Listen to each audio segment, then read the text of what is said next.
Many of us mimic our lives in video games. We search for a stable place of living, we make our new home comfortable, and utilize it as a base for self-improvement. But what if we rid ourselves of the stability? What if we were forced to move to a new home every night? In this video, I ran a challenge in Project Zomboid where I had to sleep in a new house each night. The rules are, I cannot sleep in the same house for more than 2 nights, I can sleep outside multiple times, but not consecutively. The goal? 40 days! For our character, I needed someone who was able to carry a lot and avoid getting spotted by zombies. We also need to be good at breaking into houses. So for our occupation, I picked burglar, and for our positive traits, I picked quiet, wakeful, graceful, pack mule, quick worker, and strong. To offset our character, I wanted to avoid fighting zombies. So I picked immunocompromised, made of glass, unfit, anti-gun activist, and reluctant fighter. And the name for our character? John Nomad, a spiffy looking man in the spitting image of Abraham Lincoln.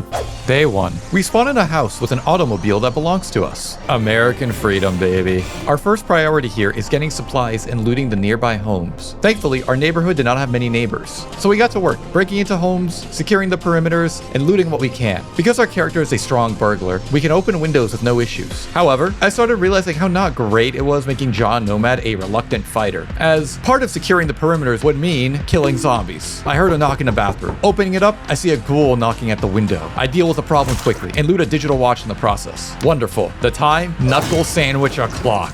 It's almost afternoon and we're burning daylight. Continuing through the home, we find another zombie and dispatch him as well. Despite the fact we're an unfit, fragile, scaredy cat fighter, we're still holding our own against the Zeds pretty well. We continue on going through the adjacent homes, finding more supplies and a red duffel bag in the process. By the time it hits 4 p.m., I realize that we will need to start actively working on killing the neighborhood zombies one by one. So I grabbed a frying pan and started making light work of them. While I was going through this process, I stumbled across a local neighborhood produce store. Dealing with some minor inconveniences, we looted the shop and made our way back to the starter home. With some of the food we grabbed, we started cooking, ate it, and then took a nap. Not sure why I took a nap. I thought it would get rid of this moodle, but I was just plain wrong. And that's when I realized another issue with our build. We don't have cat's eyes. Considering we took wakeful, it would have been useful as it would allow us to perform some looting or zombie clearing in the dark. Once the power goes out, okay.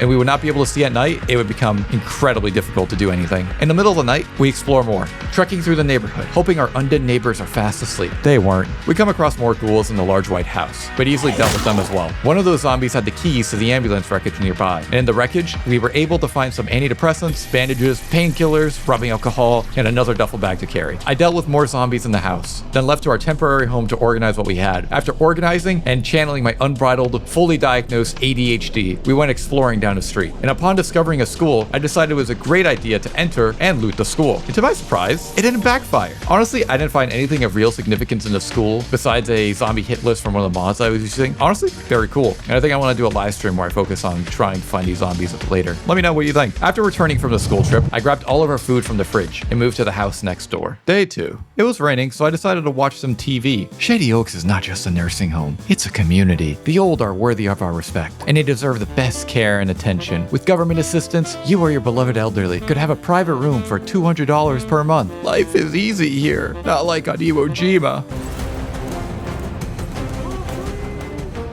We frolic in the neighborhood to appreciate our work so far. What the fuck? We say hi to a neighbor.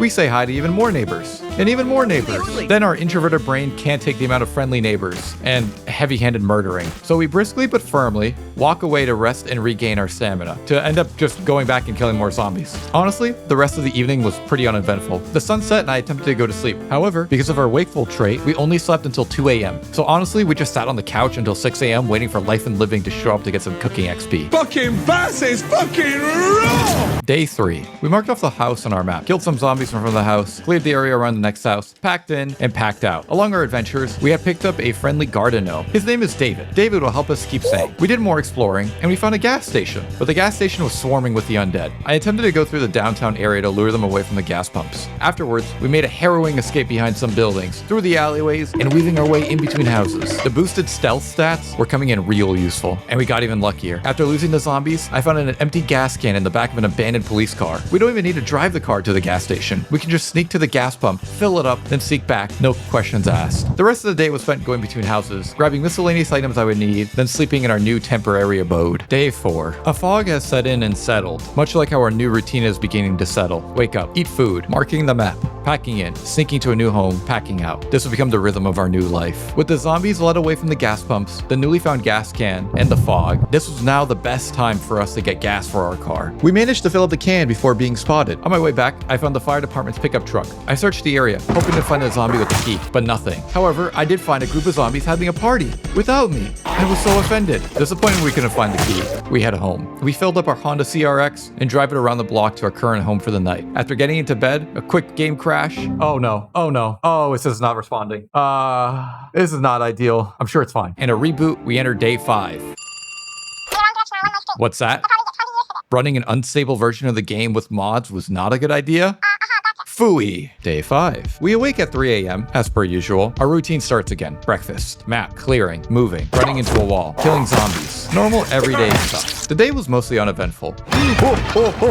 Naked men, no thank you. We paid a visit to that which we cannot have and grabbed some more gas. However, the Zomboid gods were shining upon us on this day. We found a black van in good condition, our new mobile home. We fill up the van with gas, hit a speed bump on the way home, do some naked squats, and hit the sack to enter day 6. Breakfast, moving, map, killing. In the middle of my murderous rampage, I had remembered something crucial.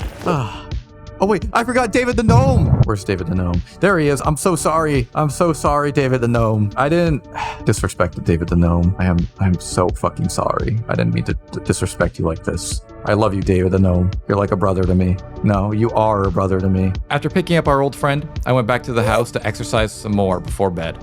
Wrap up. The rest of the run was a blur. Day by day, night by night, our sleeping environment kept changing, but our routine remained steadfast. Day, night, dry, wet. Homes, schools, churches, couches, tents. Our routine of breakfast, marking, moving, killing, exercising, and sleeping became the music to which we lived our life. It was not an amazing life, but it was a life where we were building towards something. We were becoming more fit, more stealthy, more confident with our weapons. After 11 hours of gameplay, we had reached day 40. I'm not sure how long I intended to do this challenge. I originally set out to do 2 weeks, but afterwards I wanted to see how far I could go without losing my mind. So what? Why even do this? The challenge forced me to get rid of one of our deepest psychological needs, a stable base of living, a home. Removing that, we were able to rely on the process, a routine that became our stable way of living. It was our rock, our anchor. It allowed us to improve and survive in this chaotic environment. It made me reflect on my own life. What were to happen if I lost my apartment, my material possessions? What would be left after losing all these physical items I'm attached to? The friends, the family, the hobbies, the people and the passions that ground me and push me to be better. That's the foundation of my life. It's what keeps me going. The challenge isn't about advocating for homelessness. It's about exploring how we can thrive in the face of adversity.